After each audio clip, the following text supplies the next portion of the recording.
Did you call Aunt Ruth a vagina?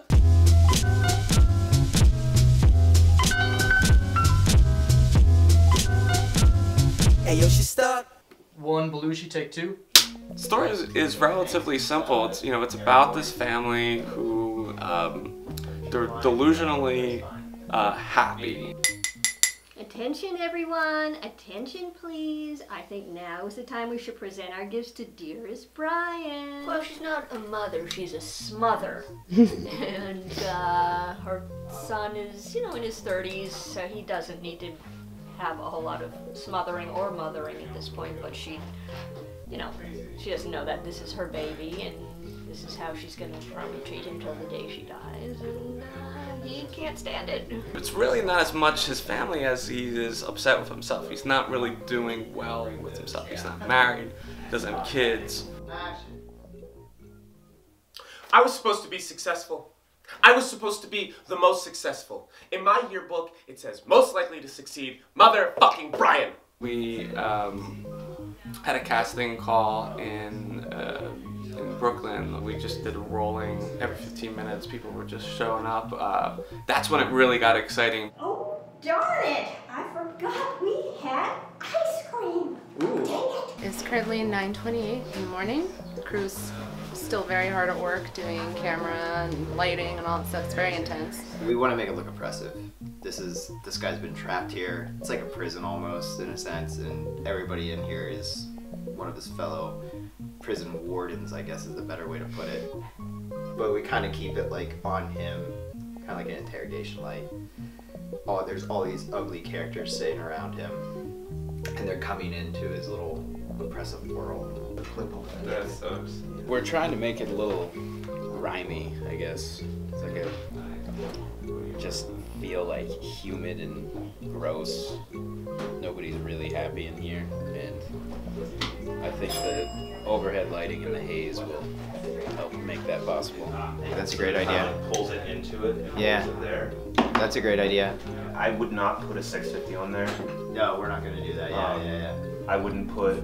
I'd put a 150. Rode mic is my main boom. This one is definitely brighter in the way it's capturing the sound.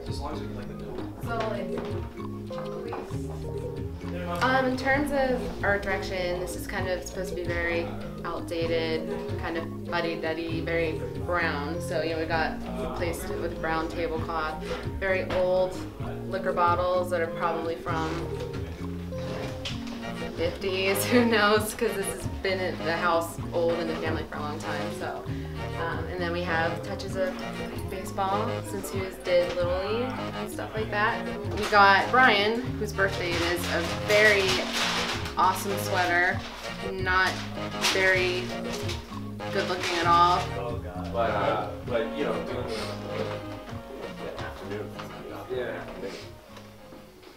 Hey, no big gulp, no dice. This is America. who are you talking to? The viewers at home? So we're gonna be riffing and improvising. That's my jam. You spent your wife's life savings trying to create the show Keeping Up with the Kardashians. There's the thing where actors are trying to ruin the take. We want to ruin the take because we want to make the director laugh out loud next to the camera. It's a show. It was a show where you recreated every episode of Keeping Up with the Kardashians, but with ducks and dogs. I mean, I don't know. I actually brought what I think could be Walter Brouse. Although he's wearing a gold chain, that might be enough. But he could also be just one of those guys who sits there and goes, you know, like that guy. Yeah. You know? He's going on his rant, you know, you like playing with that thing and kind of like looking at him and like when other people are talking and you just fiddling with something or just, you know, acting like a jerk, not listening or something like that. Alright, and then he brings you back. What we find in the improvisation is gonna be what's like the most fun, and then using that to like inform the actual script, which we will do. We're gonna do a full run through and then a rant sitting and then reset. And then there's the 7-Eleven line where it's like, you protest the 7-Eleven. Hey, I know that kid was skipping off the top of that leave a penny jar. You said that 7-Eleven was an inside job. It was. What does that mean? The Vatican, the Freemasons, they were all involved in it. Everyone knows that. You're telling me that the Vatican and the Freemasons are involved in the creation of 7-Eleven, Yeah. a chain of gas station-like stores that don't have gas stations. Right. We all have to read the fine print. Oh, In life. It's a lesson in life. We all have to read it. When you have such great people around you who are just positive and excited just to make, you know, a product, a substantial creative vision come to life, and they're not worried about egos or you know, taking over. They're just kind of sitting back and working as a community.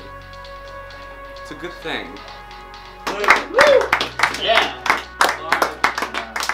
I love film. It's a challenge. Everything's a challenge. Everything is work. But whatever it pays off and you get a great image, then it's all worth it. And there's somebody at the door. I don't know who. It's a good cut.